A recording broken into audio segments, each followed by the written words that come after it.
une aussi qu'on a failli Mhm. briser Mhm. avec les punitions, pas les Mhm. punitions, et la chicotte, Mhm. parce qu'on signalait en classe qu'elle ne suivait pas, qu'elle Mhm. était tout le temps en train de faire des dessins. Ok. Mais ça, c'était une vocation qui naissait qu'on n'avait pas vue. Oh, yeah, ça aussi. Qu'on n'avait pas vu du tout. Mhm. Donc, quand elle venait, on s'en prenait, elle, on la tapait et tout ça. Et Mhm. c'est un de ces instituteurs Prof, mhm. oui, qui revenait du Canada, Mhm. qui nous a appelés pour nous dire, vous savez, votre fille, elle est douée. Elle est douée dans le Exactement. dessin. Achetez-lui des manuels de dessin. Mais vraiment, ça nous a collé la paix. On Mhm. n'a plus ce souci. Donc, on n'avait plus besoin de la chicoter à cause Exactement. des remontées qu'on nous faisait tout le temps à l'école. Parce que Mhm. quand elle se mettait dans son coin, elle dessinait. Mhm. Et on était, voilà, on était tous en paix, quoi. Il faut vraiment l'échange et puis l'observation. Observer Observation, les oui, ça enfants, c'est très observer, voir important. justement comment leur parler, comment gérer tout ça, ne pas Mhm. systématiquement aller à À la fessée, frapper. quoique. Quoi que j'aime ça. Oui. Ok.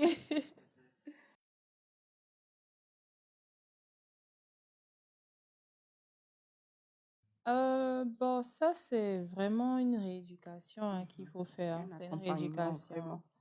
Moi, par exemple, je dirais ce qui m'a beaucoup aidé, c'est le fait d'avoir quitté la Côte d'Ivoire et avoir eu à me frotter à d'autres cultures et comprendre comment ça fonctionne.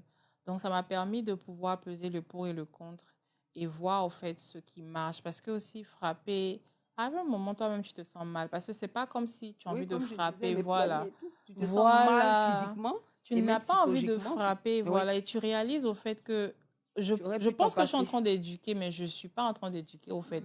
Je suis en train de créer quelque chose d'autre qui n'est pas l'éducation. Donc, moi, vraiment, par rapport à ça, je dirais à la maman d'abord, toi-même, comment tu te sens quand tu frappes là? Quel est le motif derrière frapper?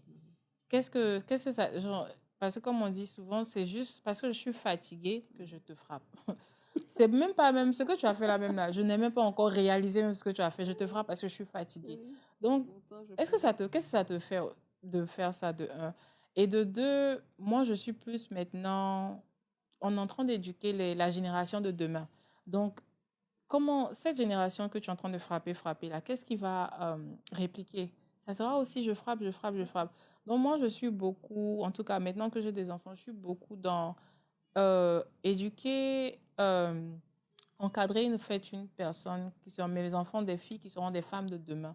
Donc est-ce que je vais apprécier? Je sais pas, je me mets à la place au fait de mes filles et elles vont grandir Oui, parce que moi aussi je suis passée par là, j'ai c'est grandi. ça. Qu'est-ce que ça m'a fait? Mhm. Et donc, qu'est-ce que je veux apporter à mes enfants? Ce Mhm. côté-là de on te frappe et puis voilà comment tu vas te sentir en tant qu'adulte, Mhm. ou bien ce côté-là de cette femme qui se connaît et qui pourra être au fait libre et pouvoir échanger au fait sans pour autant être dans son coin coincé ou bien manque de confiance de soi ou bien avoir peur même de approcher parce que on va te frapper ou bien on va crier sur toi, on va t'insulter. Donc, c'est un peu, qu'est-ce que tu veux, le devenir de ton enfant là? Comment tu vois ça, au fait? Et puis, en fonction de ça aussi, approcher, hein, parce que C'est ça. souvent, c'est difficile de pouvoir approcher même pour parler de ça. Il y a des mamans ou des parents même qui se sentent mal, mais c'est OK, c'est ce que j'ai connu, donc c'est ce que je J'ai fais. entendu. Mais on est en 2025.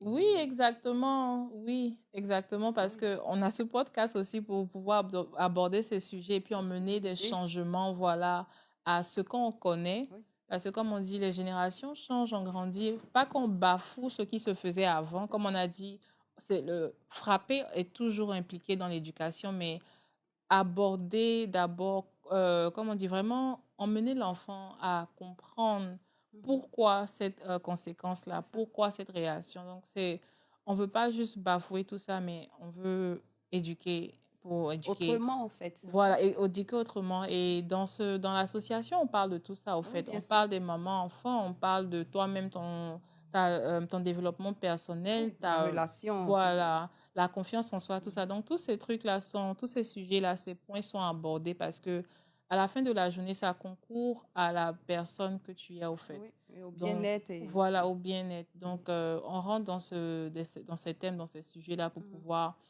connaître ta valeur et Oui. puis toi-même aussi, comme on dit, Mhm. éduquer l'enfant, la génération de demain à Mhm. aussi avoir cette valeur-là. C'est Donc, ça. oui. Et maman, Oui, si tu veux ajouter oui, quelque bien chose sûr, par rapport à je vais ça. ajouter quelque chose. comme tu le disais, ce sont des fois des blessures intérieures qu'on n'a pas, sur lesquelles on n'a pas travaillé Travailler, voilà. et qui font qu'on reproduit systématiquement Exactement. ce schéma-là. Et Inconsciemment, donc, on peut. inconsciemment. Donc, il faut se faire accompagner. Moi, je disais que j'ai mis beaucoup d'eau dans mon vin, mais euh, mon époux et moi, on n'a pas été éduqués de la même manière. Donc, tout comme toi, il est parti quand même assez tôt. Donc, du coup, à chaque fois, il me disait, mais tu penses que c'est le frappé qui va faire qu'ils vont comprendre? Il faut plutôt voir autre chose. Mais ça a mis des années. Ça a mis des années pour que je comprenne qu'effectivement, il n'avait pas tort. C'est une nouvelle génération que nous sommes en train d'éduquer. Et une nouvelle génération qui est connectée et qui voit ce qui se fait de manière, tu vois, se fait voilà, ailleurs. Mais donc, il faut faire comprendre. Il faut faire comprendre à l'enfant pourquoi je fais ceci. Et donc, cette maman qui continue justement de n'utiliser que la fessée, je lui dirais non. Il faut te faire accompagner, soit par un spécialiste, soit par ton entourage, soit venir au centre de valorisation et tout, pour voir qu'il y a d'autres méthodes pour faire comprendre à l'enfant qu'il a fait une gaffe, et donc justement d'autres méthodes pour éduquer les enfants. Voilà. Parce que ce qu'on veut justement, c'est avoir des enfants qui soient, on va dire quoi, oui, responsables, qui soient responsables, qui puissent justement prendre la relève, mais vraiment dans tout son sens, et qui ne soient pas en train de reproduire des choses que nous-mêmes, on n'a pas acceptées, enfants. Voilà.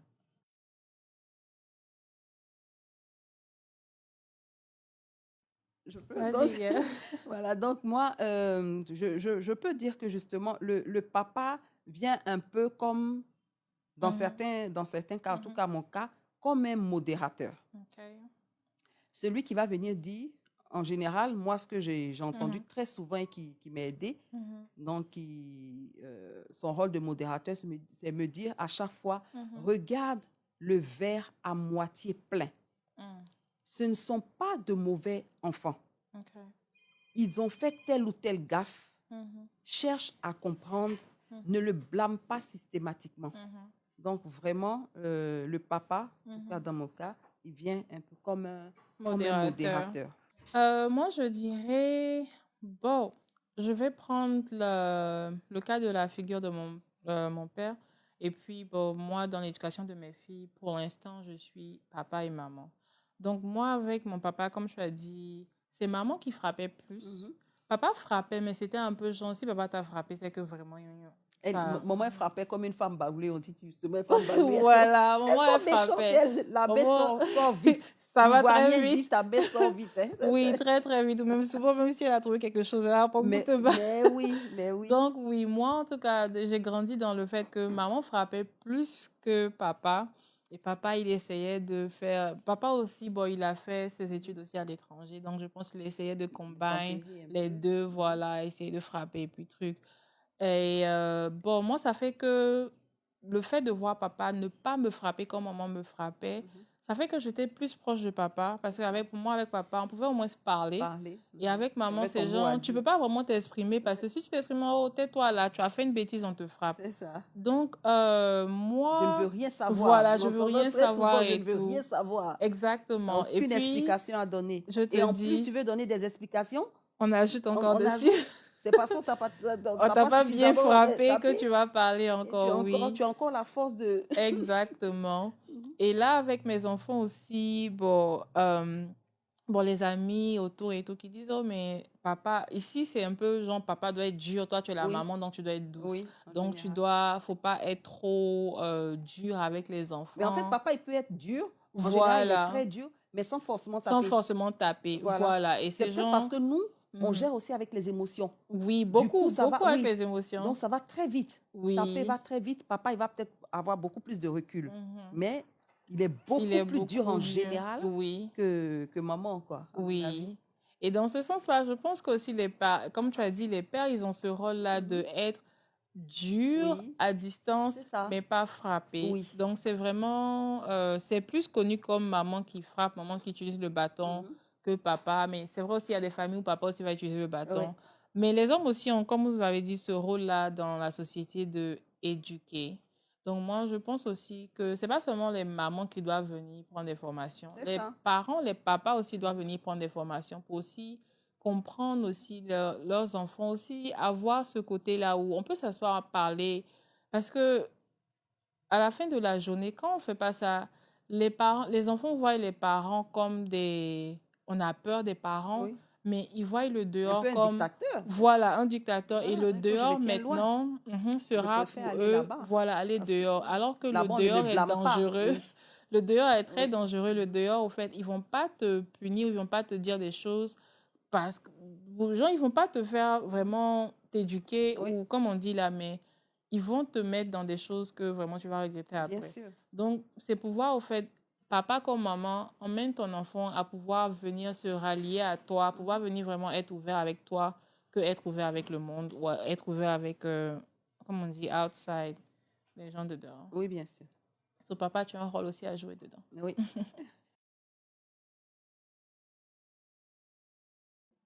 Oui, oui, oui. Oui, c'est vrai. C'est vrai que qu'en général, en tout cas, le constat qu'on fait, c'est que les papas sont beaucoup plus durs avec les garçons. Oui, c'est Parce vrai. qu'ils se disent, comme toujours, on est en Afrique, un garçon, il doit être dur, un garçon, il ne doit pas pleurer, un garçon, il ne doit pas faire ceci. Tu vois, donc, et un garçon en Afrique, c'est celui-là qui va être je ne sais pas si je vais parler de garant de la suite de la famille, je sais pas comment toi tu Oui, vois oui, ça. oui, oui. Et donc, du coup, les papas sont beaucoup plus durs avec les garçons. Mhm. Et ça fait que le lien père-fils n'est pas, on ne le sent pas véritablement. Hein. Moi, je Mhm. ne sais pas si tu es Oui, de cet avis là. moi je dirais dans le sens où je dirais le papa, tu as été un garçon, tu as été un jeune homme, tu as vu ce que tu as fait, donc tu essaies de peut-être ne pas emmener ton fils à répéter certaines choses que tu as fait et tout. Donc tu as tendance à être plus dur avec ton fils Mhm. qu'avec ta fille, tu vois, et vice-versa avec maman et la fille. Maman, tu connais un peu les choses et tout, donc tu as tendance à protéger ta C'est fille, ça. mais protéger avec une dureté Oui. qui va pas emmener la fille à comprendre ce qui se passe au fait. Donc moi, je dirais, c'est un peu par rapport à ce que tu as vécu que tu fais la dureté ou bien comment tu es dur avec ton fils et Parce tout qu'avec les ça. fils, les papas, ils ne laissent rien passer hein, en général. Mais Rien par du tout. contre, moi, j'aime beaucoup me documenter, faire des recherches et tout.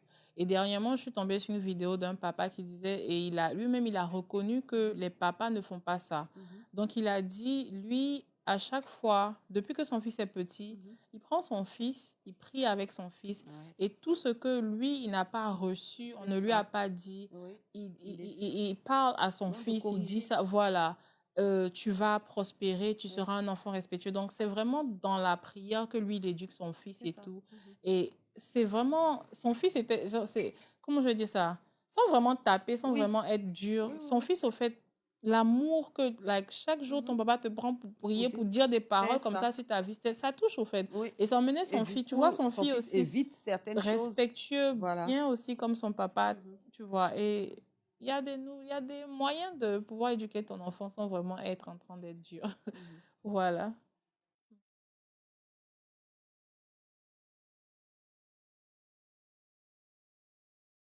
Ah, comme on parle de loi là, on va regarder qu'est-ce que la loi nous dit. Oui, d'accord. Donc, Mhm, en Côte d'Ivoire, il y a un mhm, arrêté qui interdit les punitions humiliantes et physiques dans mhm. l'enseignement. Et ça Ok. aussi, ça peut susciter un débat. Je ne sais pas ce que tu en penses. Oui, oui, comme tu as dit, c'est un arrêté, hein, mais comment on fait pour voir que cet arrêté a été pris en compte?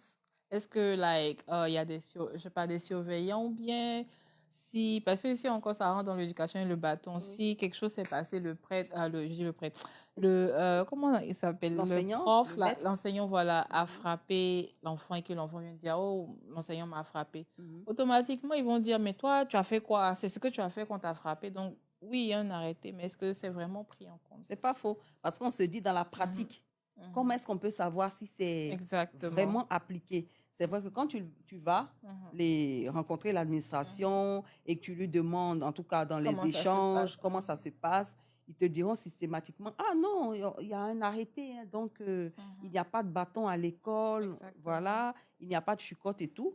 Mais par derrière, quand les enfants rentrent de temps à autre, ils nous signalent que, ah, mais aujourd'hui, j'ai reçu 2 coups, j'ai reçu 3 coups. Honnêtement, moi, à mon niveau, je suis très regardante dessus, mais je me dis, j'observe. Quand l'enfant vient signaler qu'il a reçu 1 coup et 2 coups, j'essaie de comprendre pourquoi. Je ne vais pas interpeller l'enseignant. Parce que pour moi, une petite fessée, ce n'est pas mauvais en soi. C'est quand il y a les dérives, parce qu'il y a eu aussi des cas de dérive, hein, jusqu'à mort d'homme. Oui, jusqu'à mort d'homme. Pas peut-être forcément à l'école, mais justement, des corrections comme ça qui ont abouti à chose. Donc, quand l'enfant vient signaler, j'essaie d'observer. Et pendant un certain temps, je vais être très proche de l'enseignant pour voir ce que mon enfant fait en classe ou en dehors de la classe, tout ça, pour voir s'il y a des choses, moi, en amont, je peux corriger. Oui. Tu vois? Donc, et exactement ce que tu dis, ça part aussi de ce qu'on disait, apprendre à connaître ton enfant et la communication dans l'éducation. Et moi aussi, même aux États-Unis, j'avais déposé mes filles au daycare, je ne sais pas comment on dit, le daycare ou... les garderies. Voilà, la garderie, voilà, exactement. Et quand je suis partie les chercher, il y a la directrice qui m'appelle et qui me dit, ah, mais ta fille, voilà, elle s'est battue, des choses comme ça. Ouais. Et si on va même mettre ça dans le cas de frapper, automatiquement ta fille s'est battue, tu frappes. Mais je dis, attends, voilà, le fait que j'ai pris le temps d'apprendre à connaître mes enfants, je dis, moi, cette fille-là, c'est pas dans sa nature de c'est se pas battre. quelqu'un qui se bat, C'est ça. tu vois, c'est pas quelqu'un qui se bat, qui va venir frapper et tout. Donc, j'ai commencé à demander à ma fille, mais qu'est-ce qui s'est passé? Et maintenant, ma fille qui me dit, il y a une des filles là-bas qui a commencé à dire des gros mots. Et moi, dans mon éducation avec mes enfants, je ne dis pas de gros mots à la maison et je leur dis, on ne dit pas de gros mots. Tu peux parler, t'exprimer, tu peux être fâché, t'exprimer, mais les gros mots là, si ça sort de ta bouche, c'est une tu as la punition qui va avec.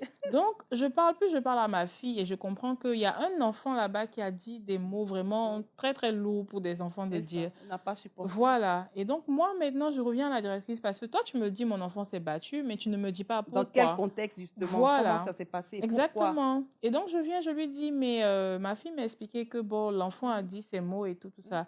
Et c'est là, maintenant, que la directrice me dit, oui, effectivement, on a fait asseoir l'enfant, on a parlé aux parents de l'enfant et tout ça. Et tout. Donc, je lui ai dit, OK. Donc, moi, en fait, mon enfant, c'est vrai que se battre n'est pas un truc parce que, mais elle m'a expliqué l'histoire. Déjà, l'enfant a dit des gros mots et l'enfant aussi est venu maintenant pour se battre. Et là, maintenant, ma fille ne peut pas rester là pour que l'enfant... Oui, elle s'est défendue. Elle s'est défendue. Donc aussi... Une bonne Ivoirienne. Voilà, oui, ça, franchement, il faut que ça se passe. Donc aussi, c'est vraiment écouter l'enfant, parce que l'enfant est une personne, même si c'est un enfant, et comprendre au fait le contexte et tout ça pour pouvoir mieux remettre l'enfant sur le pas. Et j'ai parlé à ma fille aussi, je dis, OK, tu as bien fait de te défendre, mais prochainement, ne cherche pas à te défendre ou à de faire des palabres et tout. Si la personne a dit un gros mot ou quoi que ce soit, toi, tu prends ton chemin, tu passes au fait, parce que ce n'est pas ton environnement. Mais ne cherche pas à faire comprendre, parce que ma fille aussi, elle va essayer de te faire comprendre que, mais on ne dit pas de gros mots, tout ça.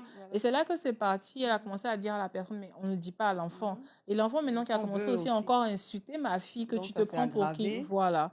Et donc, moi, ça m'a permis de comprendre et de savoir rediriger mon enfant sur comment se comporter. Donc, s'il y a quelqu'un qui te dit des gros mots et tout, frère, ma soeur, tu n'es pas obligé d'écouter. Ferme parce que moi, je dis ça, c'est du trash, c'est de la poubelle.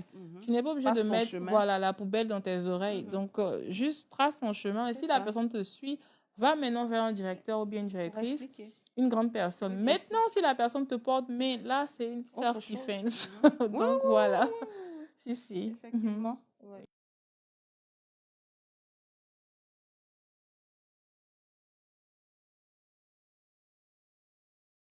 Déjà, moi, je me dis, ne pas rester seul dans son coin parce que on traverse toutes les mêmes difficultés. Nous sommes toutes des mamans avec des enfants qui ont des âges différents.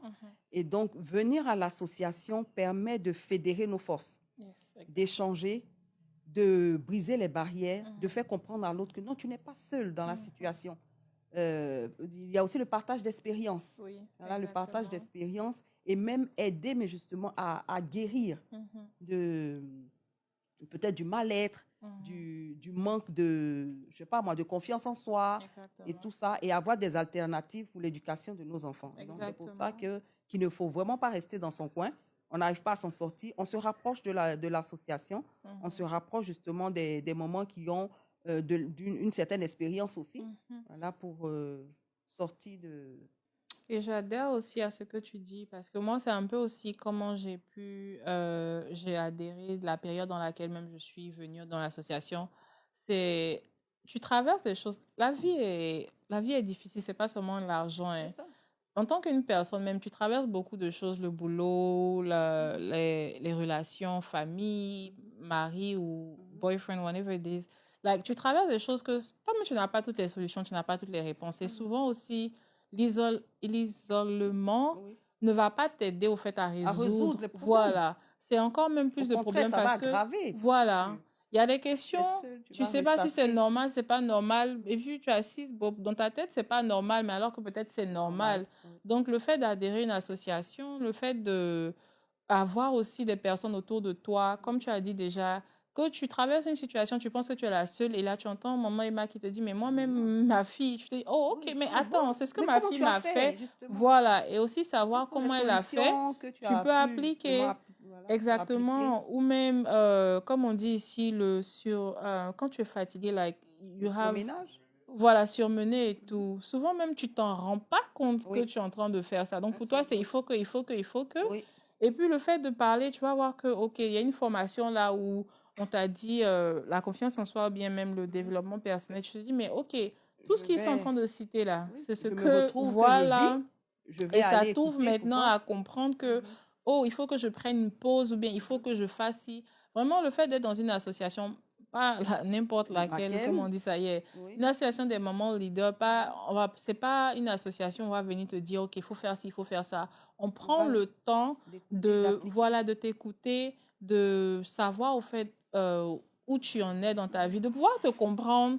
Et en fonction aussi de ce qu'on a comme formation et tout, et la diversité de mamans qu'on a, on peut aussi pouvoir te rediriger ou bien te remettre sur la bonne voie, au fait, la voie qui est spécifique pour toi, fait. Voilà, on ne va pas te dire fais du copier-coller parce que non, telle maman a fait non. Par exemple, donc, c'est personnalisé. Voilà, personnalisé, par exemple. Ton cas bien précis. Qu'est-ce qu'on en fait? Quelles sont justement les solutions qu'on peut te proposer? Quel est l'accompagnement qu'on peut faire? Oui, parce que dans l'association, il y a des mamans qui sont mariées, il y a des mamans qui ne sont pas mariées, mais qui ont des enfants. Donc, tu ne vas pas venir et puis, parce que moi, je ne suis pas mariée, donc elles ne vont pas me comprendre. Il y a des mamans qui ne sont pas encore mariées, qui ont traversé des situations que tu traverses. Donc, c'est vraiment bon d'avoir cette communauté-là où tu vas te sentir à l'aise et tu peux aussi pouvoir parler de tout et n'importe quoi sans vraiment être pointé du doigt ou jugé. Parce que, c'est ça. Voilà, quoi. Parce que c'est le jugement aussi qui fait que les personnes se renferment. Voilà, on se replie sur soi parce qu'on se dit, bon, on va me juger, on ne va pas me comprendre. Non. Il n'y a pas ces barrières-là dans l'association. Et donc, voilà, tout le monde peut être guidé et tout le monde peut venir vers l'association des mamans leaders. Donc, ma sœur, au lieu de rester dans ton coin pour te dire que rejoins-nous. Voilà, ma vie là, je ne comprends pas. Viens, on est beaucoup comme ça. Oui, viens nous rejoindre pour que justement, ensemble, on soit plus fortes. Exactement. Pour donner notre éducation justement à nos enfants. Exactement. All right, so merci encore à toutes les personnes qui ont pu suivre ce podcast et nous vous accueillons encore. Welcome et à la prochaine pour un nouvel épisode encore dans le podcast de La Voix des Mamans Leaders. Peace out. Merci beaucoup. À très bientôt.